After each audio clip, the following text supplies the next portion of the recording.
What's up, Dragon Slayers? It's been about maybe 2.5 hours since my last meal, and my blood glucose is 85. So, today's topic is all about how long term low carb diets can lead to higher blood sugars levels before meals. So I'm going to read you some excerpts from this interesting article I found about it. It's something that I have experienced and am experiencing. So I wanted to let you guys know that it's completely normal and there's nothing to freak out or worry about.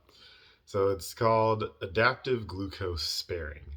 And it says that we definitely see it in people that are doing low carb long term. The majority will find that their fasting blood glucose becomes their highest value of the day, says Dr. Sarah Hallberg. They are not actually having issues with blood sugar. They are doing really well. But if you are looking at a log of 24 hours of blood glucose, you will see a high first thing in the morning and then a steady decline throughout the day. No big excursions in glucose levels, even after meals.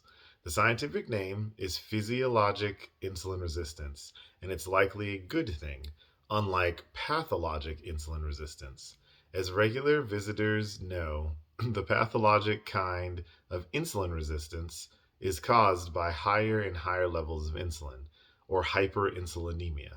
Trying to force glucose into our cells, that insulin resistance is a prominent feature of type 2 diabetes, polycystic ovarian syndrome, and other chronic conditions. So let's call physiologic insulin resistance instead of adaptive glucose sparing a name that has been proposed by many to reduce the confusion. Dr. Ted Naiman describes it as muscles that are in glucose refusal mode. Prior to converting to a ketogenic diet, our muscles were major sites to soak up the use of glucose in the blood for energy. On a long-term keto diet, however, they now prefer fat as fuel. So the muscles are resisting the action of insulin to bring sugar into cells for energy, saying in essence, we don't want or need your sugar anymore. So move it along. Hence the slightly elevated but generally stable glucose circulating in the blood. Where is that glucose coming from when you consume no sugar and only leafy green vegetables in your diet? It's your liver through gluconeogenesis, the creation of glucose from non carbohydrate sources such as lactate, glycerol, glucogenic amino acids from proteins. Is a normal natural protective process that got Homo sapiens through hundreds of thousands of years of feast and famine.